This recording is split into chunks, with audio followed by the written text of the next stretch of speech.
تطویر group of colleges admissions open, medical, engineering, business اور I T جیسے شعبہ جات کی خواہش مند طالبات کے لیے خوشخبری۔ 1 اپریل سے پری کلاسز کا باقاعدہ آغاز۔ F S C pre medical, F S C pre engineering, I C S, I com اور ایف اے آئی ٹی میں محدود نشستوں پر داخلے جاری ہیں۔ تمام تر سہولیات سے مزین ایک مکمل تعلیمی ادارہ۔ تطویر group of colleges, Changa Manga موڑ، مین ملتان روڈ، چمبر۔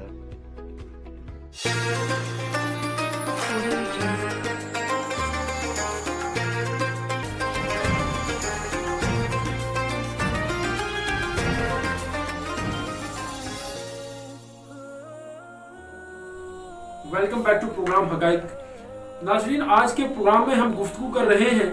نماز تراویح کے حوالے سے۔ تو اب ہم محترم قاری صاحب آپ سے یہ جاننا چاہیں گے کہ نماز تراویح کے اندر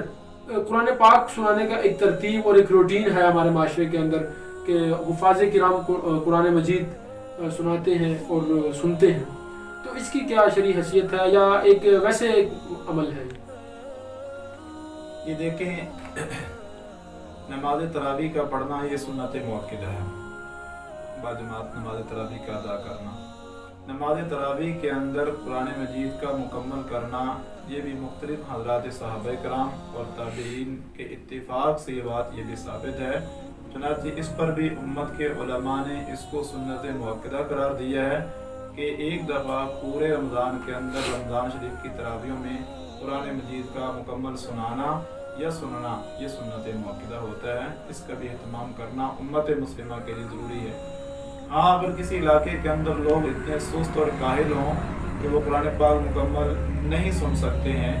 تو پھر ایسے لوگوں کی طبیعت کو مد نظر رکھتے ہوئے حضرات مفتیان کرام نے یہ فتویٰ بھی دیا ہے کہ اگر ایسے لوگ قرآن پاک سننا نہیں چاہتے ہیں تو پھر زبردستی ان کو نہیں سنانا چاہیے، زبردستی ان کو مسلط نہیں کرنا چاہیے۔ پھر یہ ہے کہ علم تعالیٰ کئی پاسے چھوٹی صورتوں سے نماز تراویح پڑھا دی جائے اور قرآن پاک کے سنانے کا پھر مکمل اہتمام نہ کیا جائے۔ تو محترم یہ بتائیے گا، جس طرح اللہ کے نبی صلی اللہ علیہ وسلم سے یہ بھی آپ نے جیسے بات کی کہ 3 دن تک انہوں نے نماز تراویح باقاعدہ بجماعت سے ادا فرمائی، اور اس کے بعد انہوں نے انفرادی طور پر اپنی الگ سے نماز کا اہتمام فرمایا، نماز تراویح کا، تو کیا کوئی شخص اس طرح سے اپنی الگ سے نماز تراویح کی ادائیگی کر سکتا ہے؟ یہ دیکھیں، اس وقت جو ہے آپ صلی اللہ علیہ وسلم نے جو جماعت کا اہتمام چھوڑا ہے،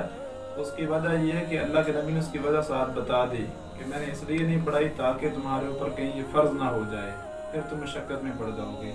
باقی یہ ہے کہ جیسے اللہ کے نبی نے فرما دیا علیکم بسنتی و سنت الخلفاء الراشدین المہدیین، کہ میرے خلفاء راشدین کی سنت کو بھی اختیار کرنا تمہارے لیے لازم ہے،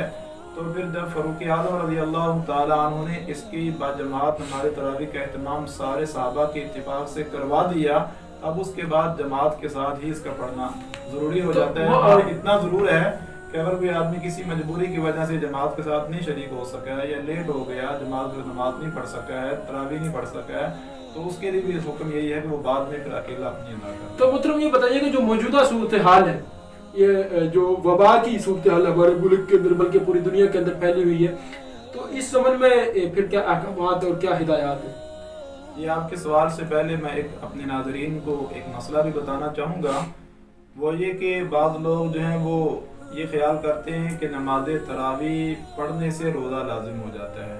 جی، اور جس نے روزہ رکھنا ہوتا ہے وہی تراویح پڑھے، جس نے روزہ بالکل رکھنا ہے وہ تراویح نہ ایسی پڑھے۔ سوچ بالکل، جبکہ یہ بات ایسی نہیں ہے،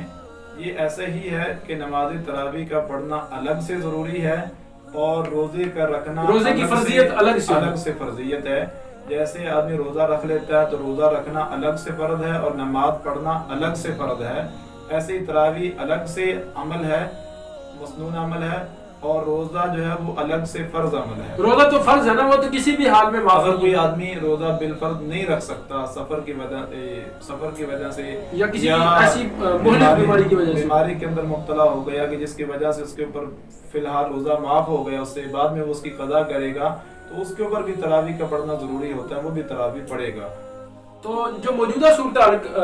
اس کے حوالے سے جو آپ نے سوال کیا ہے موجودہ صورتحال کے حوالے سے، تو اس کے اندر میں اپنے ناظرین کو یہی پیغام دوں گا کہ ہمارے وقت کے علماء نے جو ہمارے صدر صاحب ہیں ان کے ساتھ مل کر کے جو فیصلہ کیا ہے جی بالکل، کہ صدر بعد پاکستان نماز جو ہے وہ نماز تراویح کا اہتمام کیا جائے گا، لیکن اس کے لیے احتیاطی تدابیر پر عمل ہوگا، تو ان احتیاطی تدابیر کو ملحوظ خاطر رکھتے ہوئے جو ہے نماز تراویح کا باجماعت اہتمام کرنا چاہیے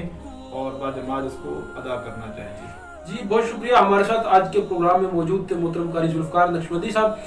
آج کے پروگرام میں ہم بات کر رہے تھے نماز تراویح کی فرضیت اور اہمیت کے حوالے سے کہ نماز تراویح کی افادیت کیا ہے۔ تو یقیناً آپ نے جان لیا کہ نماز تراویح ایک سنت موقدہ ہے اور اس کا پڑھنا ضروری ہے، اس کو چھوڑ دینا گناہ ہے۔ تو ناظرین، امید کرتے ہیں کہ آپ سب بھی نماز تراویح کا اہتمام کریں گے۔ آئندہ تک کے لیے اجازت دیجیے۔